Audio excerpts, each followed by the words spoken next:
Welcome to the Dark Shadows Podcast with your co-hosts Vicky Ray, Tom Diamond, and Keith Chowgle, bringing you all the odd goings-on from Collinsport, Maine.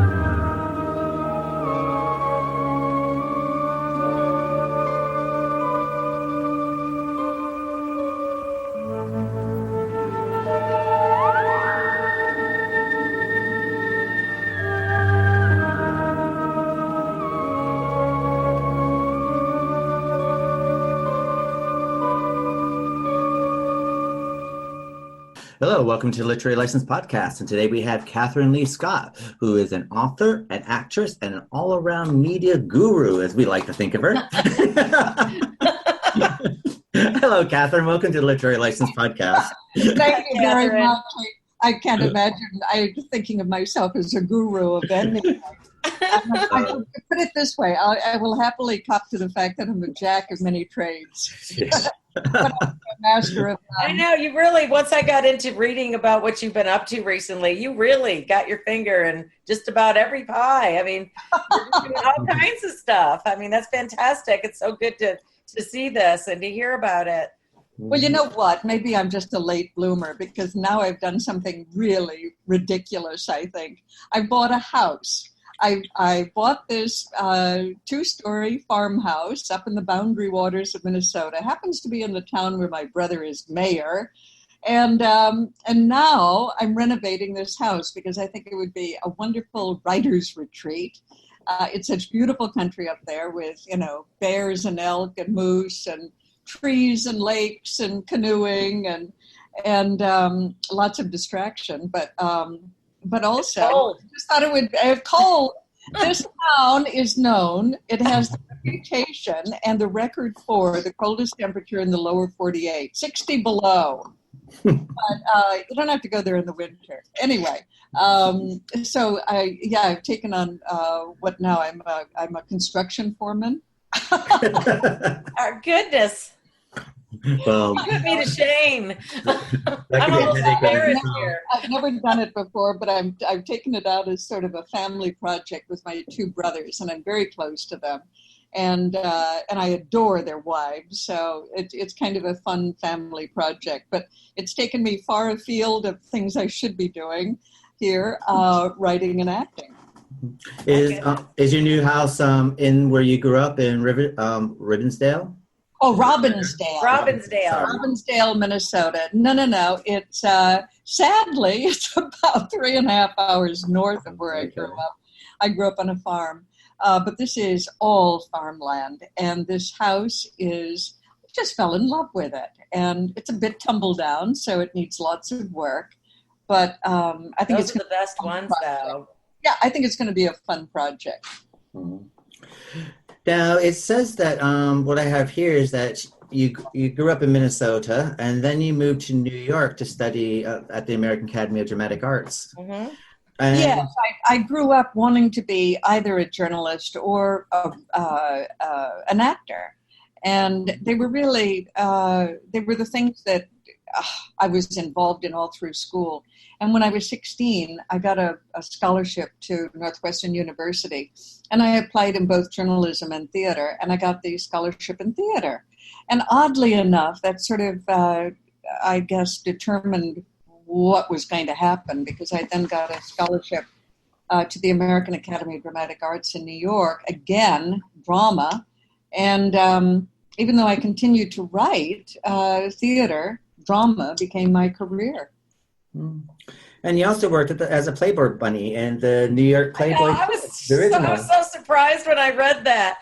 I guess yeah, but that was, we all need a bread and butter job when we're going to school, and I certainly did.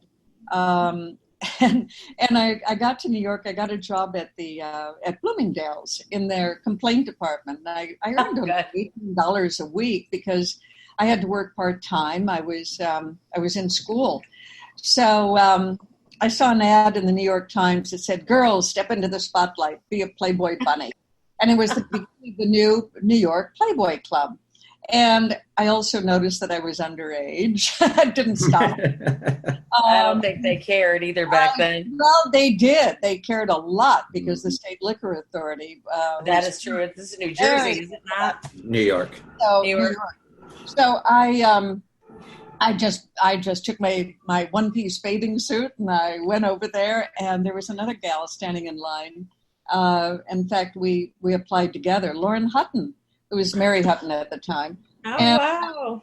she was also a little shy of the age, but we both got the job. And so every day when I finished classes at 1:00, I'd race over to the Playboy Club, and because I was under, you had to be 21 to work in the evening. So I got to work until the cocktail shift was over, which was perfect because then I could study and so on. But that 5 hours a day that I spent at the Playboy Club, walking around as a Playboy bunny, shoving the schoolgirl part of me in the locker, could not be more fun. And the women I met when I was working there have become lifelong friends. That's awesome. And you do know some of them. When I wrote the Bunny Years about Playboy, I got in touch with some of my friends that I had worked with there. Susan Sullivan, who's wonderful on the Kaminsky method now, but she did Darman, Gregg, and Falcon Crest, is probably my oldest friend. We met at the Playboy Club. And I still run into Lauren Hutton here and there. And Debbie Harry was a bunny at the Oh my goodness, I didn't know that. And just some other wonderful women that I'm really still close to. They did do a TV movie about the Playboy bunnies. Did they base that on your book, or was that? Sadly, no. That was a ripoff. But I did sell the Bunny Years to Brian Grazer, who I think wanted to do a television series. The one that he did do was not necessarily based on my book, but he had bought it by then. The earlier one that was done was just a flat out ripoff. Okay. And dreadful. I remember feeling bad about it at the time, and a director friend of mine said, "Kathryn, it's so awful. People will see it once and forget about it." Yeah, I remember it was like on CBS, and I watched it with my mom, and I remember my mom going, "Maggie Evans was a Playboy bunny," because my mom could never remember actors' real names. She only knew my character names. So, That's the same with my family. Like every time they only know you by your Dark Shadows names. They don't know your your real names. Yeah.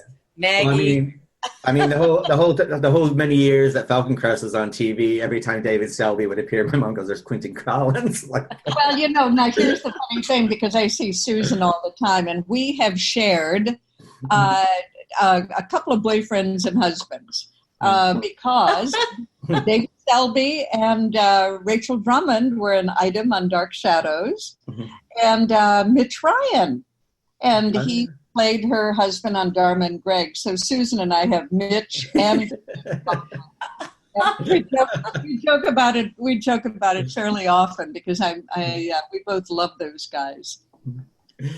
And then it looks like you went on to do Dark Shadows, starting in 1966 for ABC television. What was your audition process for Dark Shadows? I was still working at the Playboy Club, and I had an agent who'd seen me perform in something at the American Academy, and I had something like 7 or 8 auditions. I just kept getting called back, and interestingly enough, I ran into Louis Edmonds, Nancy Barrett, and Alexandra Molka in the auditioning at the same time. We were all in the same room waiting to audition. So, they were narrowing it down. And then I did a screen test at Universal Studios in Hollywood. And while I was there, my agent rang and said, "As soon as you get back, you're going to find a script on your doorstep. They want you to come in for a camera test." And I went in, I did a camera test with Mitch Ryan for Burke Devlin and another actor up for that same role. And I realized that if I was the only gal auditioning with these 2 guys, maybe I had the role. That's pretty cool. Turned out I did. So I got the role of Maggie Evans. What a good job you did. You were just So good at it. I mean, I was watching the other day ago, I was catching up on some of the older episodes, and but was it House of Dark Shadows? Yes, we did 3 years after we did the series. Dan Curtis wanted to direct, and he had Sam Hall read a script along with Gordon Russell for House of Dark Shadows, and Jonathan Frid as Barnabas Collins and I starred in that, and it was my first film. So I think that Dan Curtis has been a catalyst for so many wonderful things in my life. It was really great. It was my first television series, my first film. Later on, when I moved to England, he directed The Turn of the Screw for CBS and cast me. So that was my first movie of the week. There were just so many things. I don't think I would have written the books without Dan Curtis encouraging me. Mm-hmm. Yeah. I was actually at the moment, we're going to be covering all the Dark Shadows episodes, and we're doing, like 25 episodes for each episode that we're covering. And I noticed, like, in the first month, for the first 3 weeks, everyone is kind of, well, your character, Maggie, was quite brassy. And then, and then it's like everyone was quite hard. And all of a sudden, like, after 3 weeks, everyone softened up. Your blonde wig disappeared, and all of a sudden you became very softened, and everybody's character became softened. Yeah. Do you know why that automatically was that sudden change? Because it kind of like... when we were, all of us who were in the first week of episodes, that would include Joan Bennett, Nancy Barrett, Joel Crothers, me, and who else? Those were the primary characters. And we rehearsed for a week on the first episode. And I was meant to be very brassy and tough, the gal from the wrong side of the tracks. And Alexandra was, was supposed to be so sweet. Well, it's the writers don't know us. And when you're doing a series like that and you're picking up a new script every day and you never know what's happening the next week, the writers get to know you and they write to your strengths. And very often, and we're going into people's living rooms. So there's also a sense of intimacy that starts, happening just in the way you work. And we got to know each other better. So all of those factors contributed to the fact that we all became more of who we are. And the wig was discarded because I looked very much like Alexandra Malka. We both had very long dark hair. We'd both just graduated from the academy. And she had a Danish background. I have a Norwegian background. Facially, there were even similarities. True. And Dan was a little bit concerned about that. So he suggested that they put a blonde wig on me. And then he came to the studio one day and he saw me rehearsing with my own long dark hair. And he said, "What were you wearing a wig for?" He'd completely And Leela, the director, told him that, well, it had been established now. I had short blonde hair. Nevertheless, the next day I showed up in the next air show with long dark hair. And of course, when you get into a role, I don't think I've ever heard anybody say that I look like Alexandra Malka. No. I mean, we don't look alike, but Dan just saw two brunettes, and I think I put a reddish kind of rinse in my hair just in case, but that was all.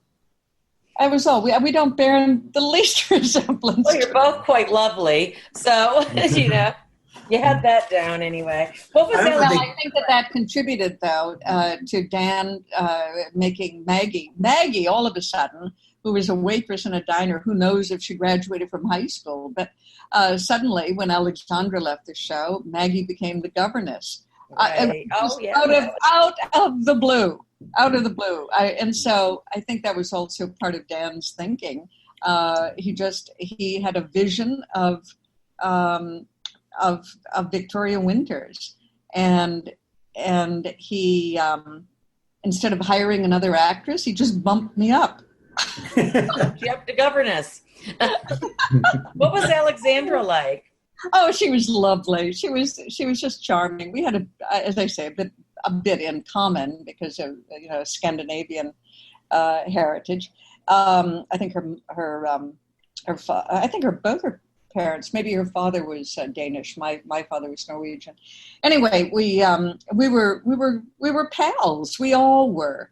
Nancy and Alexandra and I were all very close in age, all within a year of each other, and I think the intimacy of working together in our own Studio 16, established a kind of family atmosphere, and everybody was very supportive. I do not ever remembering a single contretemps between any two actors. It just never happened.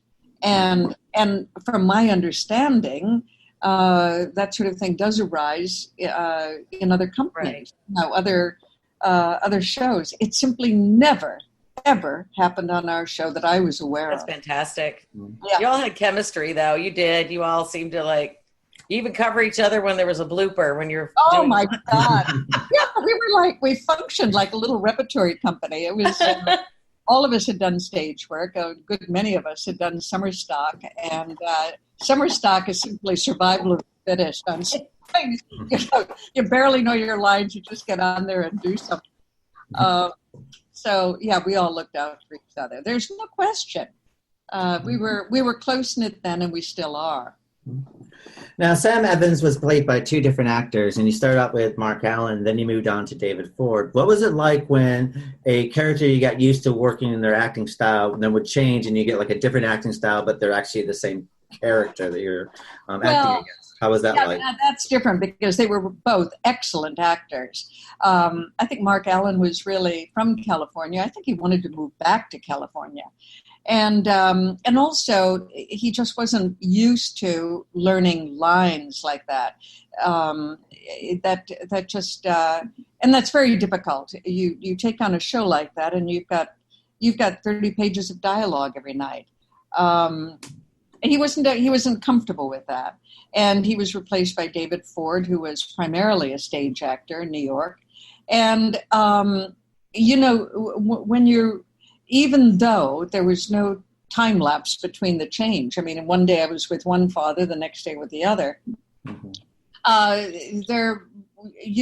An actor is playing for the moment anyway. And I just shifted without even thinking about it.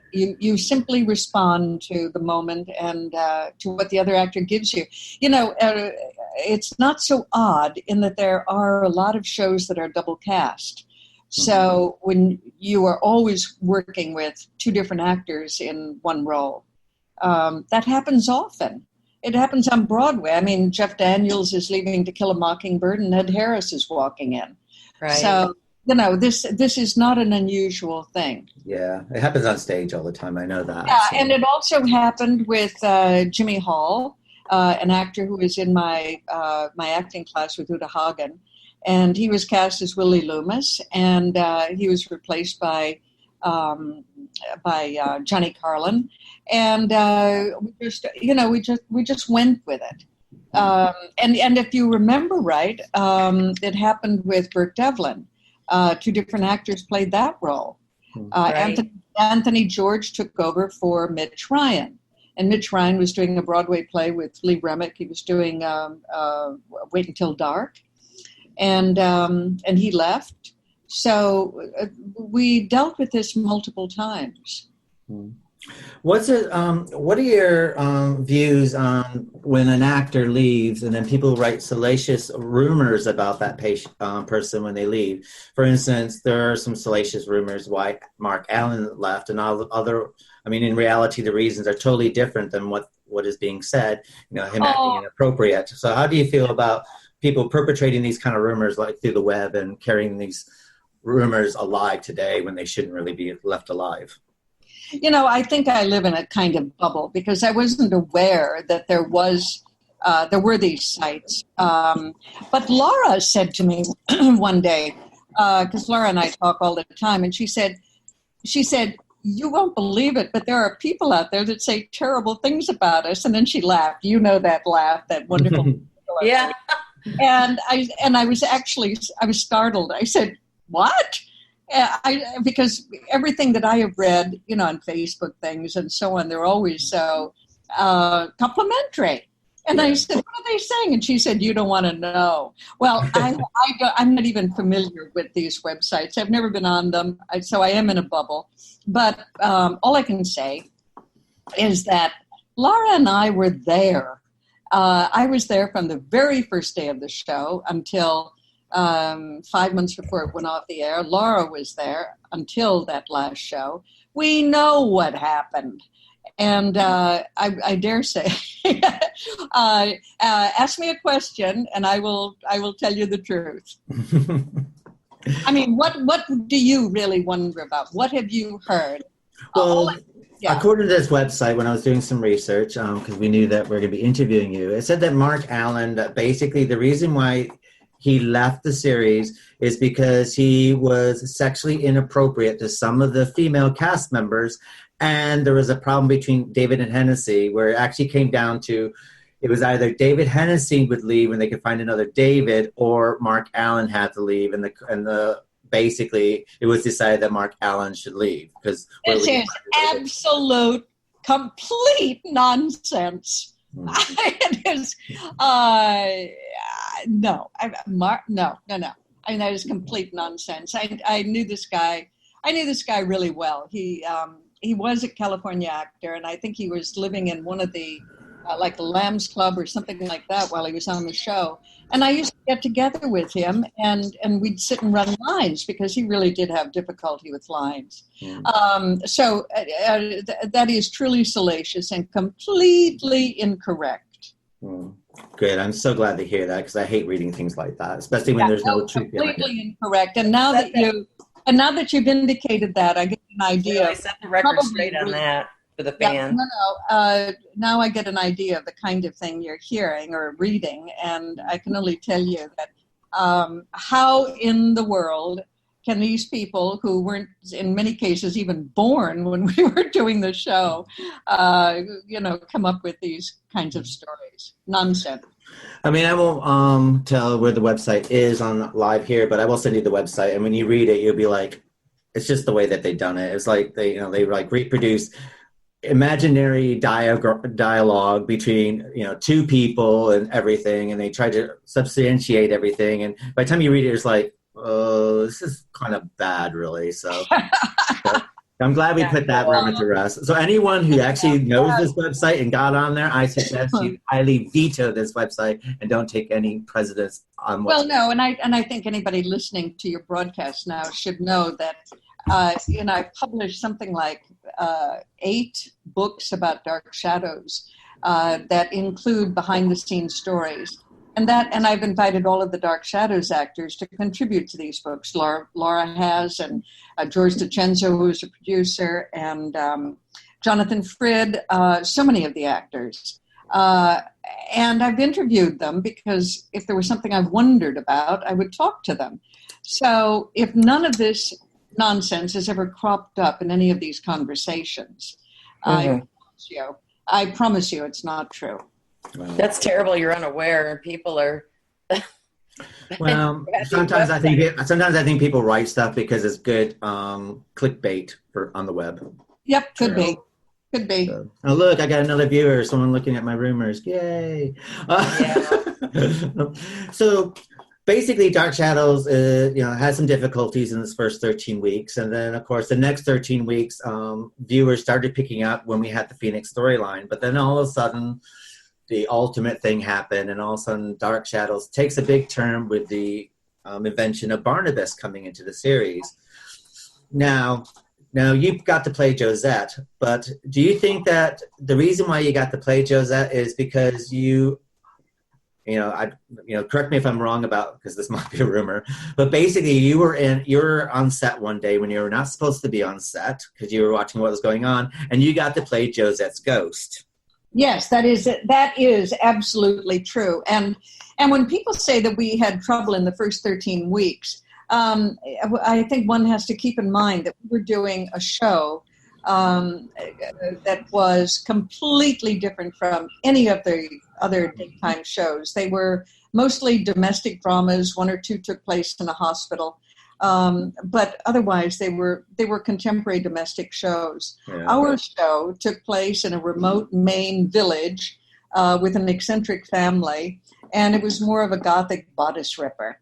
And it took a while for our show to find its audience. So we give all the credit to Jonathan coming on with his character, because in fact, that is when things took off. But it had really entirely to do with Dan Curtis recognizing he had to do something to save the show from, low audience ratings. And so he really went full whack at Supernatural. And we'd already had two other instances. One, the Schofield character who was the ship's captain who came up dripping seaweed. He was a ghost. And then the little girl. So we'd had two other supernatural instances on the show prior to Jonathan showing up. I will say that Jonathan, when he arrived on the set, was absolutely fully formed as his character. That's what made the difference, I think. Some of us, of course, kind of grew into our characters. Jonathan showed up with the hair, the cane, the cape, the voice. He was Barnabas from the moment he said his first words. And I was there when he said his first words. So I think it was Dan just pulling out the stops, and then having the great good fortune to have Jonathan Frid walk into the role. And I know that there's a certain amount of talk that, oh no, Dan chose the wrong character, that he was away shooting in England and they sent him photos. Right. And he said, oh no, that's not the guy I picked. Well, again, these are just lovely, fun stories, but in fact, Jonathan was our guy. He was handpicked by Dan, and he was wonderful in the role. He did do a fantastic job. He was such a he suffered through the whole series, and he did it well, Oh, yeah. The remorseful vampire, Yeah, and I think it's because Jonathan had his own views about that. As a matter of fact, he refused to do the second Dark Shadows feature film because he felt that there was too much violence in it. And I think that he created a character who was very vulnerable. And again, you can't have Bela Lugosi coming into your living room every day. Right, I say. He created somebody that was welcome. Mm-hmm. He created somebody that, and of course, since it was a daily show, he had the opportunity to continue to layer that character. So it was quite wonderful. I have a question, basically, it's kind of like out of left field, but you would do like blocks in your character, and then your character, for instance, will go to the sanitarium, and then you'd be out of the show for a couple of weeks at a time. What would you do in those times off when you actually weren't recording? Oh, well, when we went back in time and the storyline changed, there were always those times when actors, were not in the show. I did a couple of plays. I went to Africa for a month with my boyfriend, who was at the time life photographer. I did commercials. I did all kinds of things. Dan was incredibly good about actors. I mean, Joel Crothers did Barefoot in the Park. Yeah. On Broadway. He tended to want to work around you, and it couldn't have been better for a young actor just starting a career. It was really helpful, and the fact that we got to play different characters. That story about me being at the studio and not working that day, but watching them create this character of Josette out of a clothes dummy and photographing. With a fan on her to kind of animate the hair and the horror makeup, and I just said to the producer and the wardrobe woman, I asked them what they were doing, and they said, "Well, this is the ghost of Josette." what do you think? And I said, oh, I think it looks like a clothes dummy. And for my smart-ass remark, I got to step into the clothes dummy. But Dan saw that, and he saw how that would work. And I also think I got the role of Josette because one of the first scenes that Jonathan played in the show was in the diner, and when he met Maggie and she met him, it was two outsiders, very much outsiders, finding common ground, and there was a spark between us. And I think Dan saw that, so the two things kind of came together. And I was the first actor on the show who played multiple characters. After that, everybody did. Everybody. And it was wonderful. I played four distinct characters in different time periods. Laura always played a version of her Angelique character, one way or the other, and even Jonathan played versions of his character. So, what could be better for a young actor? Well, that's what made the show, though, too. The diversity that, going back into time, and then you had the time period costume and the scenes, and it was just great. I love watching it. The back in time episodes are some of my favorites. Yeah, and I think the fact that Dan trusted the audience again and again, he would do that. He did it with my wig as Maggie. He did it with the actors playing different roles. He just always felt that people would go with it, and they did.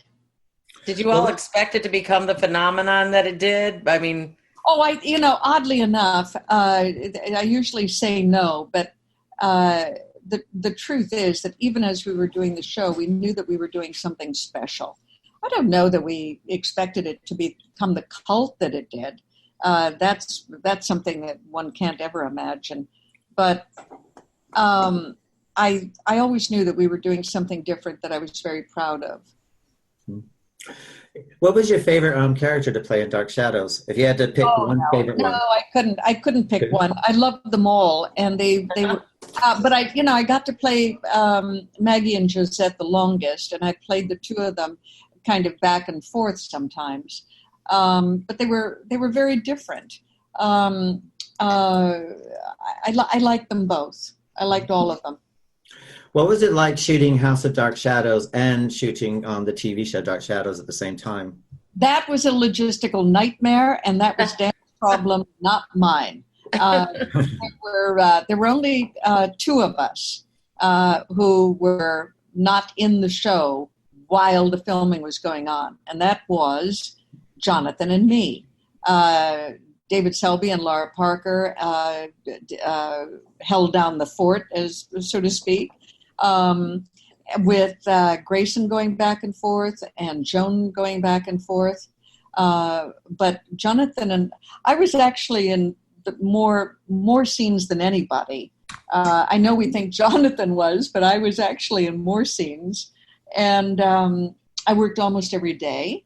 Jonathan and I were the only two that were not in any of the episodes during the time of filming. Did you enjoy working in the process of film? It was new to me. It was brand new because when you're doing a daily soap, there's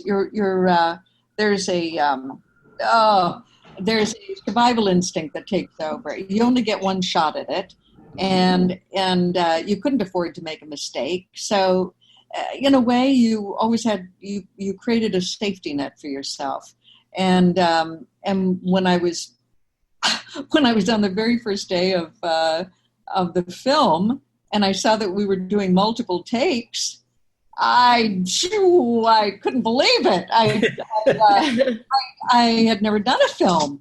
I had no idea you did what you did. So I remember Dan coming up to me and saying, "You don't have to act your little heart out on the master, okay?" and I finally understood what he was talking about. It was no, I will tell you what I am doing, and you as an actor adjust to it. And I started learning. I started learning from Dan, and Dan, of course, was himself learning. I also had the benefit of working with Joan Bennett so much, and Joan would, whisper every once in a while and give me a little sense of something that I should know, and it was, it was quite extraordinary. I just had the best of all worlds. When the film came out, was there a grand premiere for you to go to? And there was, and it was, again, I don't think we ever took it as seriously as anybody else did. I remember my boyfriend and I went to I guess it was the premiere. I don't remember my picture being taken or anything. I just remember that we showed up at the theater and it was jammed and we were there. I did do quite a bit of publicity. I was sent out on a little publicity junket thing, and that was kind of fun. But again, I had no idea I was starring in the movie until I saw the movie. Mm-hmm. Never occurred to me that I was starring in a movie. And I think that had to do with Dan, because he created this atmosphere. We were all just kind of putting on a show. We were all doing it together. There was never any sense that of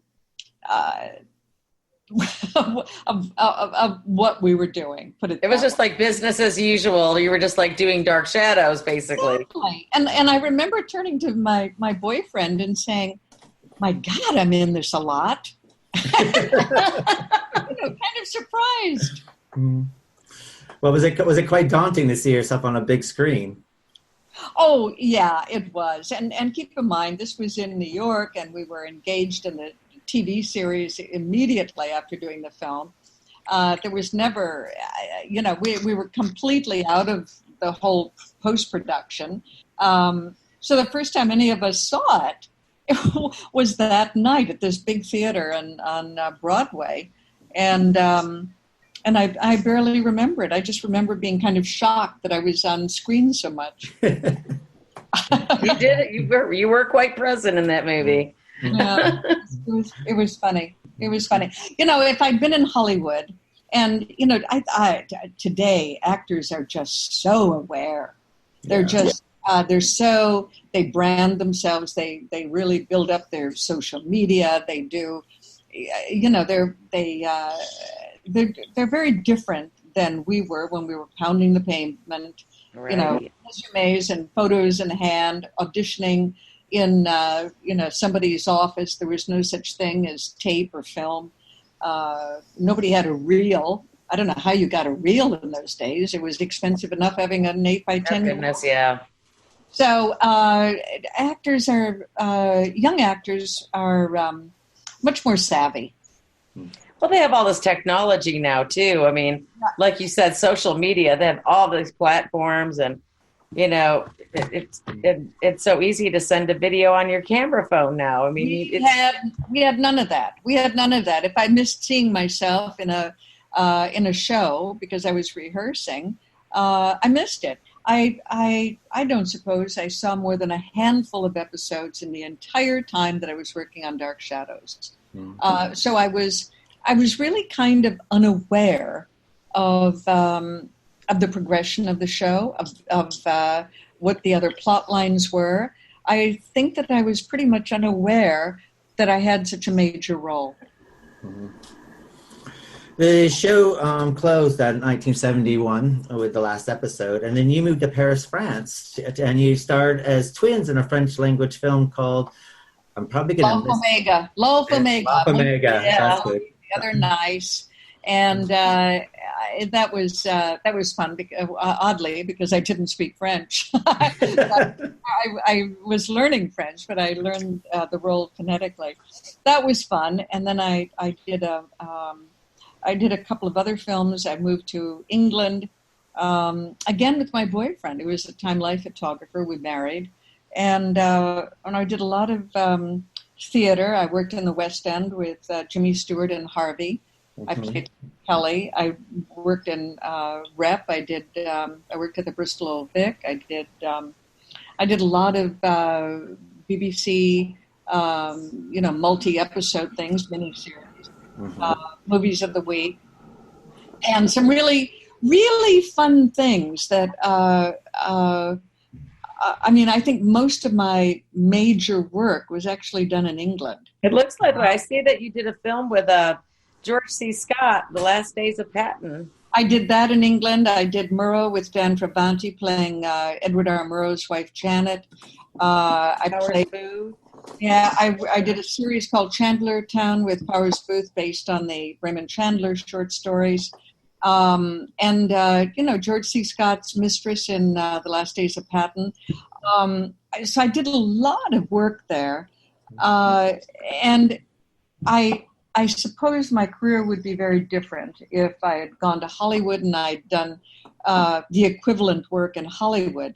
But I didn't, and I have no regrets whatsoever. My time spent in England, more than a decade. You were very busy in England, it looks like. Yeah. Where in London did you live? I lived right near Hyde Park in a wonderful 1790s cottage. And one of the other things that I really loved doing was, I worked all over Europe. I mean, I worked in Italy. I remember working in Munich, Barcelona, Rome, Amsterdam. I remember going to Paris and doing Providence with Alain Resnais directing, working with David Warner and Dirk Bogarde. I did a film with John Wayne. I mean, it was just magical. And again, I was not in Hollywood, so I had a totally different concept of career. And I have zero regrets. It's just the way, that was my career. Well, I have to sit there and say that my friend's mother has a original playbill of you doing Harvey with James Stewart. She went and saw you. Oh my God, that's great. She's showing it to me. She goes, "Oh, you're interviewing her." And I said, Thank you for telling me. It was really a wonderful experience. He's one of the best actors I've ever worked with. And she said you were wonderful in it. She said that ever since she saw you, that's like every time you would show up on a BBC drama or something like that, she knew who you were, and she would pay attention to it. Because they don't have the history of Dark Shadows in England. They didn't know what it was because it never came over here. So, but yeah, she was a huge fan. She said you're fantastic. Oh, isn't that lovely? Well, I will say, it was during the IRA bombings, all of the Irish troubles in London. And Jimmy Stewart was so protective. He would come and fetch me from my dressing room on matinee days. And that's fantastic. The two of us would go to the same little wine bar, and we'd have a glass of seltzer and a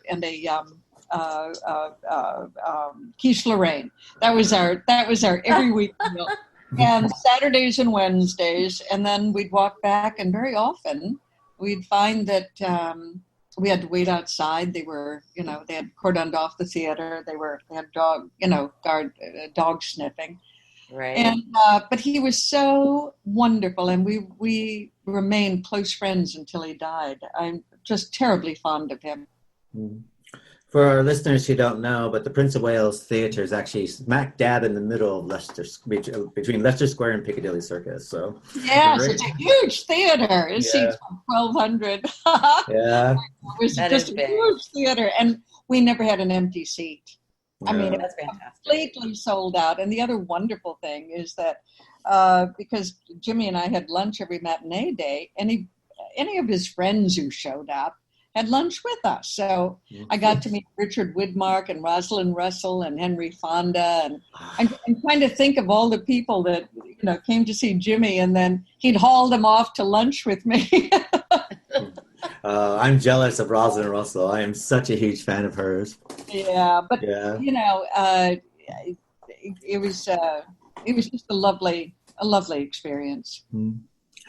Now it looks like you moved away, but you moved to LA in 1978. Did you find that acting in America changed after being away for so long, or did you? Yeah, it was brand new. I had more culture shock moving to California than I did moving to England, oddly enough.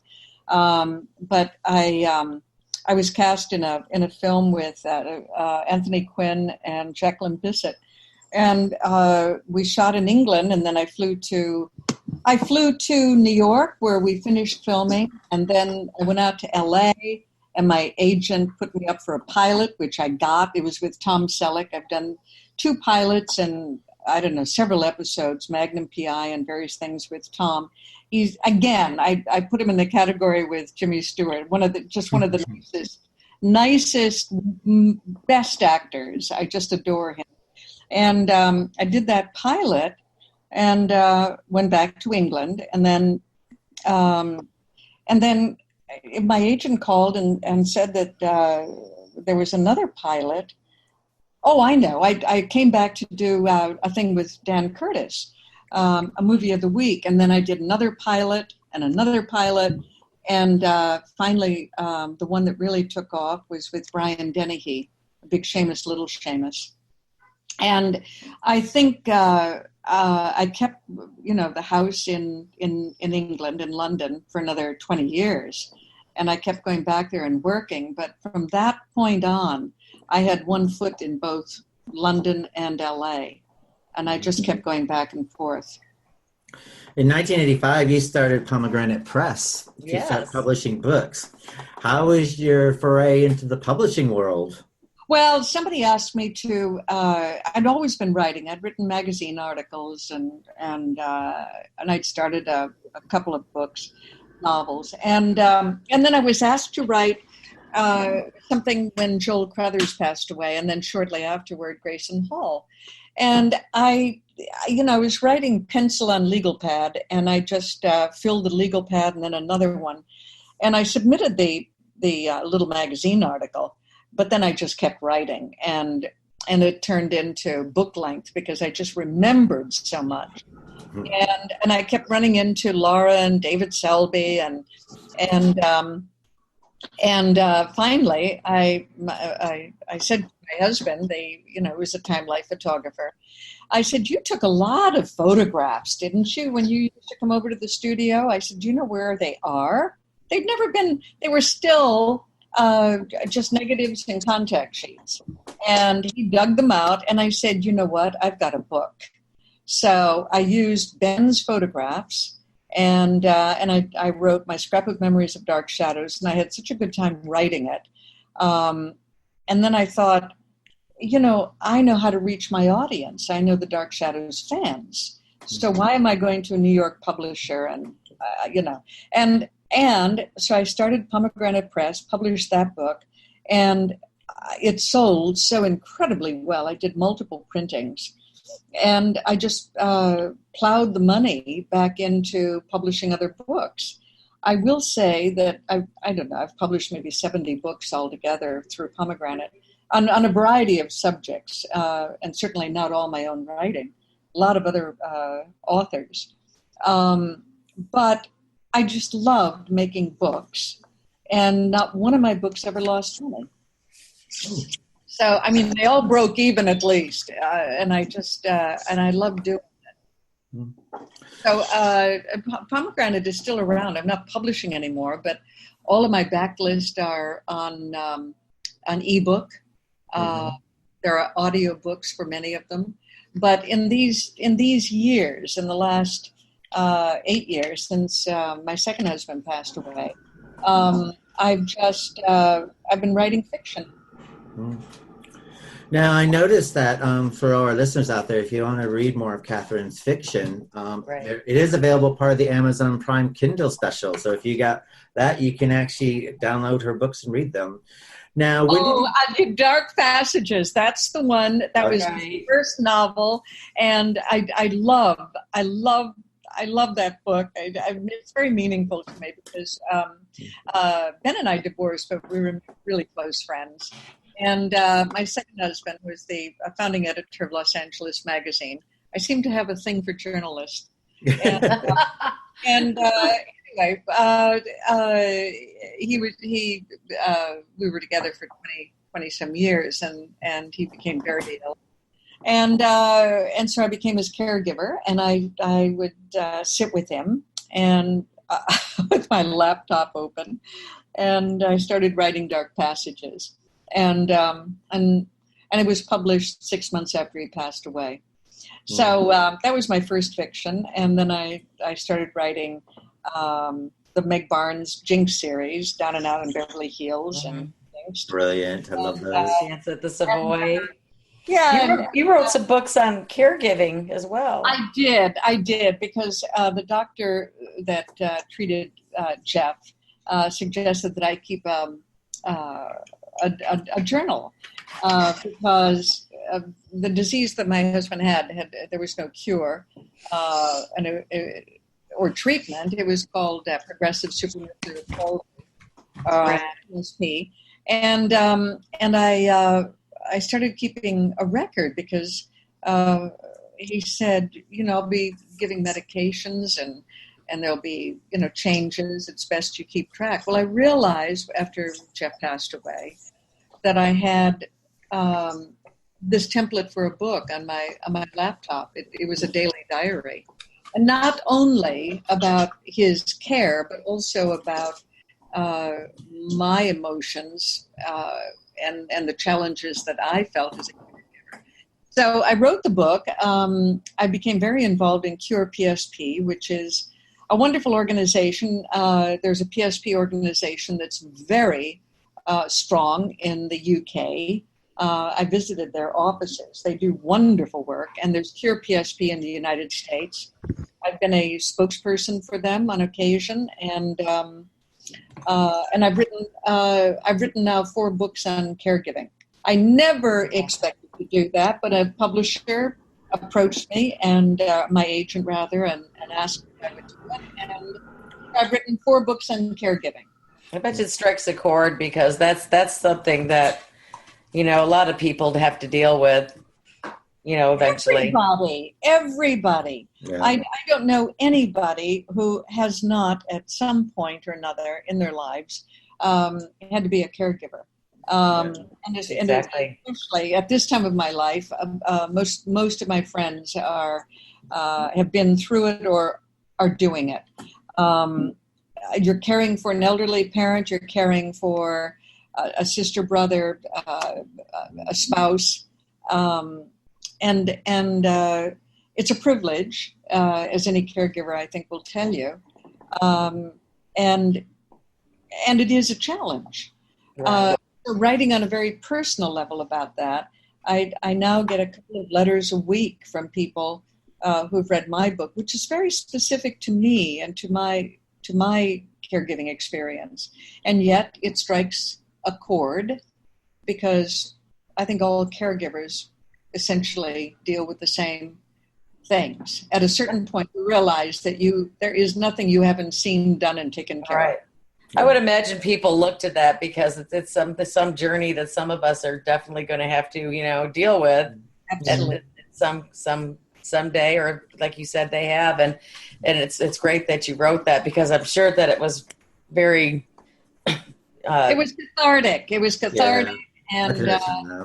And then when you realize, I am a writer. It was my way of dealing with grief and loss. And now my first husband, I was so close to him.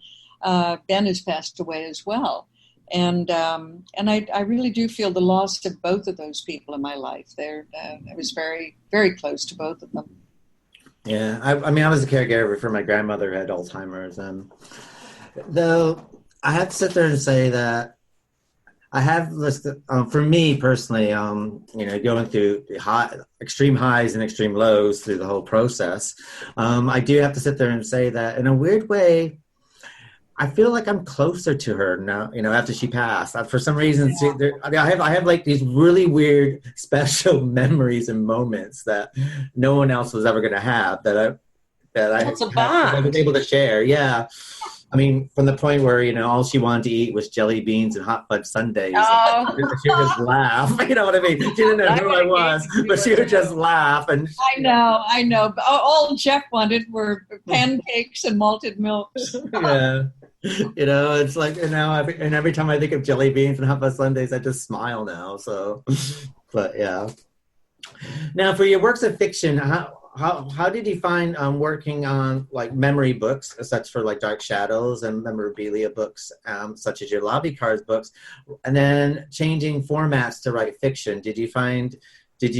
Which do you prefer? Do you prefer the fiction, or do you prefer the Dark Shadows memory books and memorabilia books? And I've written several memoirs. I think the secret to writing a memoir is to write it as though you're writing fiction, although you're telling the truth, but you're still telling a story, yeah. And also to keep it to subject. I wasn't writing so much about myself with my memoir as I was writing with the bunny years. I was writing about my experiences as a Playboy bunny. Mm-hmm. When I wrote about caregiving, I was writing about caregiving. Mm-hmm. And when I was writing about Dark Shadows, I was just writing about Dark Shadows. So I didn't. I stuck to one subject, and I think that's the way I was most comfortable doing memoir. Fiction, it took me a while to get the hang of it. I found writing first person was the most comfortable for me, and then I did a standalone book, September Girl, which is not published yet, but that's written third person, and now I've started another book series. Just started it, and that'll be third person. But I'm really learning. I'm getting better. I look back at something I wrote, years ago, and I just think, oh gosh, let me jump in there and redo that. I read your. You never stop learning when you're writing. Yeah, I read Jinx. I read Down and Out in Beverly Hills, and I read your Dark Passages books. And personally, I love your style of writing. It kind of reminds me of a little bit, if I had to compare you to anyone, it'd be Olivia Goldsmith and Fannie Flagg, but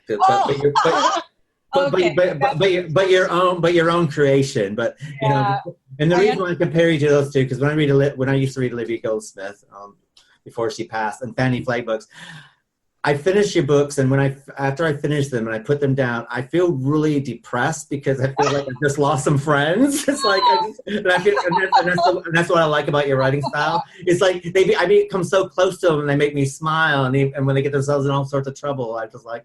And then when I close, it's like, oh my God, I just lost a friend. My friends now left me, and that's how I thought when I read your book. So, I tend to write about serious things in a funny way. I tend to write funny. I do know that.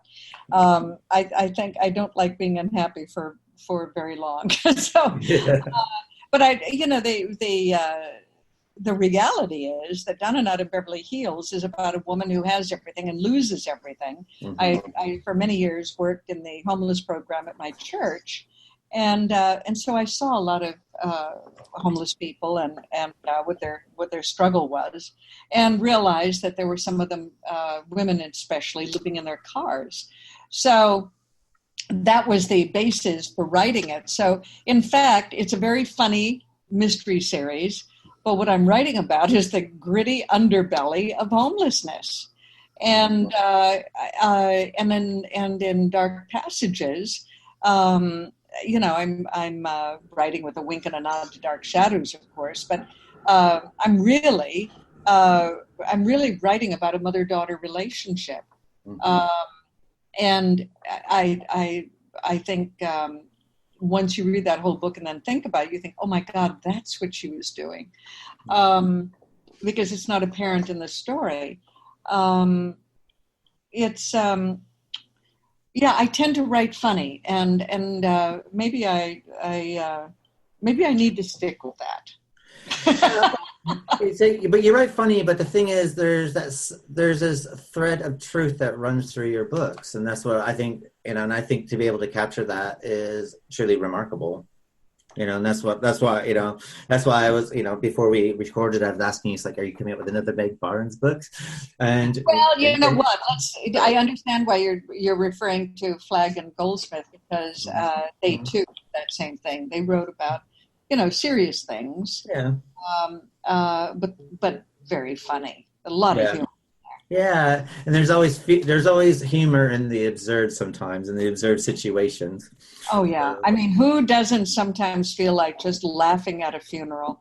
And oh my God, that's terrible. No, it is though. It's like, well, no, I mean, I've been through it. I mean, I've had a personal, real tragic loss a couple of years ago when we were in the hospital, and I mean, we just got so punchy after being so tired. And we just find these things, anything that was probably so out of whack, we should not have by any means been laughing at, but we did. It's a release. Yeah. Yeah, it's a release. It's just human nature. I mean, it's also survival mode in your brain too. Yeah. Now, it looks like you've been extremely busy in the last couple of years with quite a few little film features coming our way. You did Yeah, I have. After my husband passed away and I got back to work, I had this wonderful agent, and I ended up doing quite a few things. I did the new Woody Allen film, Rainy Day in New York, which is going to be released in October in Europe. And I did Three Christ, Richard Gere and Julianne Margulies are in that. I don't know when that's coming out. And I did a really wonderful film that I'm really curious to see how and when it'll be distributed. It's called The 11th Green. I play Mamie Eisenhower. And that was really wonderful. I so enjoyed that. Campbell Scott is in that one. And then I did First Wives Club. There's a new TV series. I haven't seen it, but I'm in the very first episode. I never First Wives Club. Is that a spin-off of the movie? Because the movie was fantastic. I just laughed. Yeah, I'm in that, but I haven't seen it. And and then I did a Lifetime film, and then I did a Hallmark Christmas Broadcasting Christmas. So it's played the last 2 years. That'll play forever every Christmas now. Yeah, that was really fun. And I actually, a fair amount of really fun work. It's nice to be acting again because, it's my career started, 54 years ago. You haven't slowed down at all, though. You're just a motoring. Yeah, no, I'm really enjoying it, and some of the other things that I've kind of taken on. I'm very proud of my first husband's work as a photojournalist with Time Life. So I've got a website, Ben Martin, photojournalist, and I'm working on with his archive. Wonderful photographs going back to the mid-50s because he was what an older. Exciting career that must have been. Really fun. Yeah, it was, and I'm proud of my second husband who started Los Angeles Magazine, which is still thriving, and was the template for city magazines all over the country. So I kind of have one big foot in that world of journalism, and I continue to contribute articles and that sort of thing. I really enjoy it. Mm-hmm.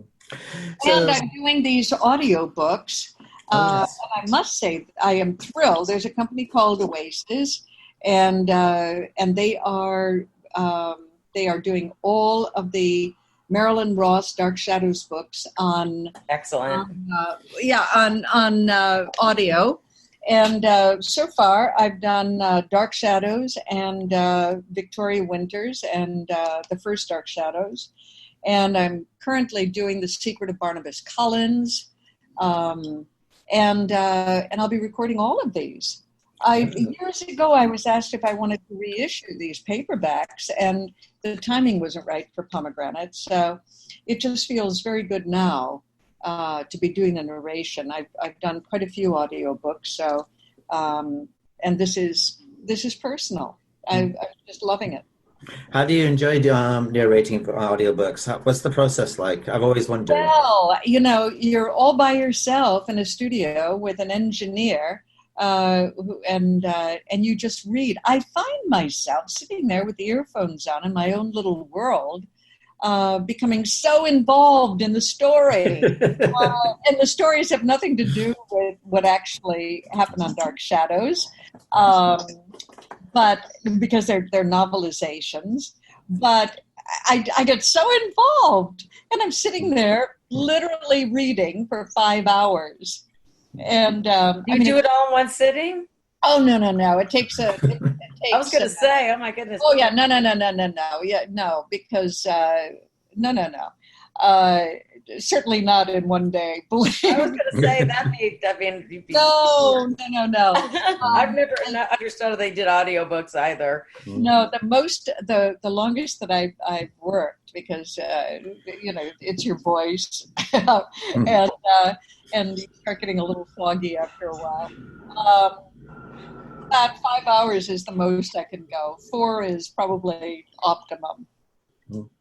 What about audio dramas? Do you find yourself, how are they put together, the Dark Shadows audio dramas that you've done that have been released? Are they done, do you do them as a group, or do you do them by yourself and then they kind of... We do them every which way. In the beginning, they would have 6 of us in the studio.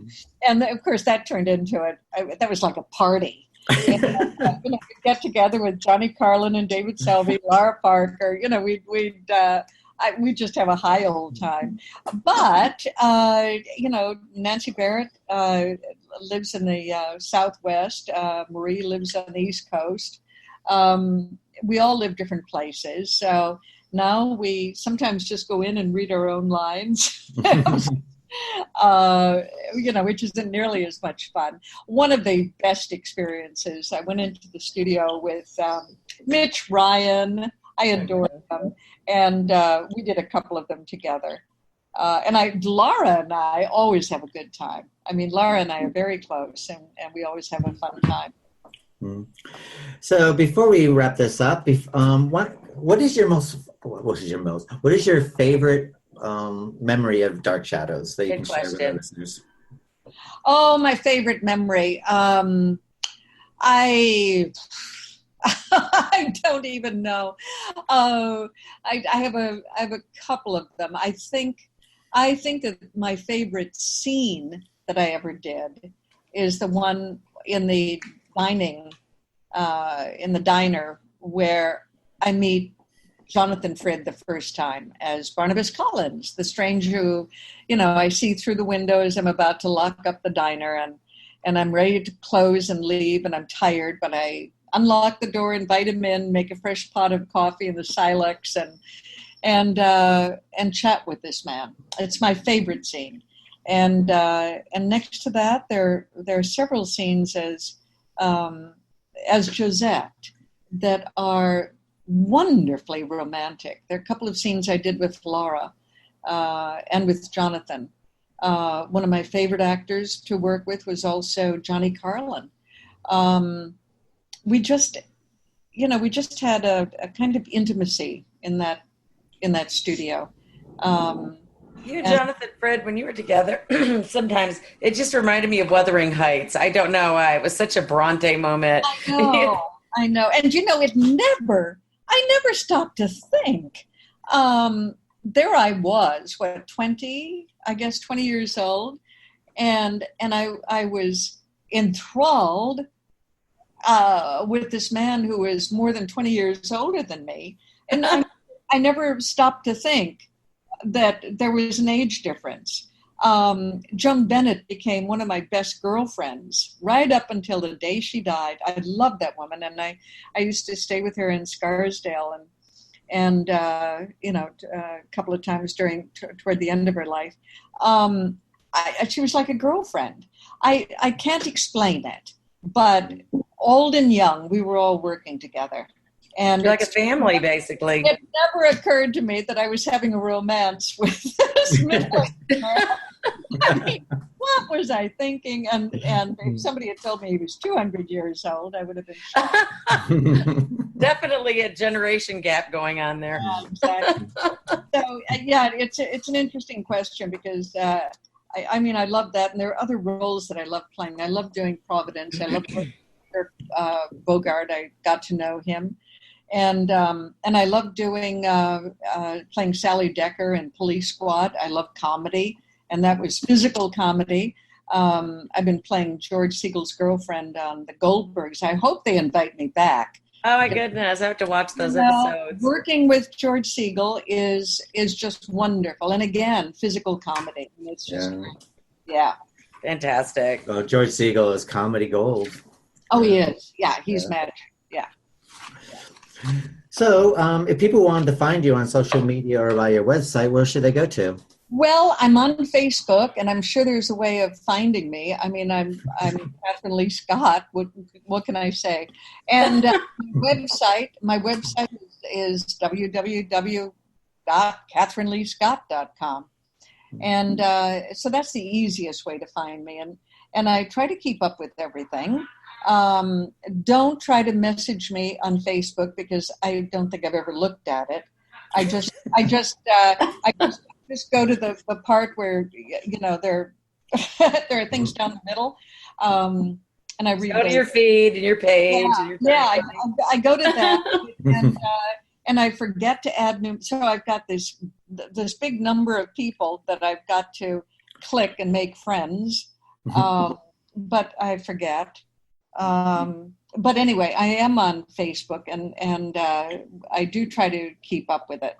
Well, we're going to be watching you and waiting and listening to see all the new wonderful things that are coming out from you because, like I said, you just have not slowed down. You're just a dynamo. Thank you. I hope I'm as active as you. Yeah, no, it's or not. I mean, don't buy a house that needs complete renovation. No, these are just fun things. I'm very lucky to still be working and to be enjoying my life and these wonderful old friendships. So I want to thank you for joining us and for this interview. It's been lovely speaking to you. It's been a pleasure. And hope to hear more from you soon. And for our listeners out there, if you joined up to our website's newsletter at www.llpodcast.com, you will be able to find where you can get in touch with Kathryn Leigh Scott's website and make sure that you look at her book collection, which are available from Amazon.com and through her other means through her website. So thank you again and hope to speak to you soon, Kathryn. Thank you. Say good night, Vicki. Good night, everybody. Good night for myself. Thank you.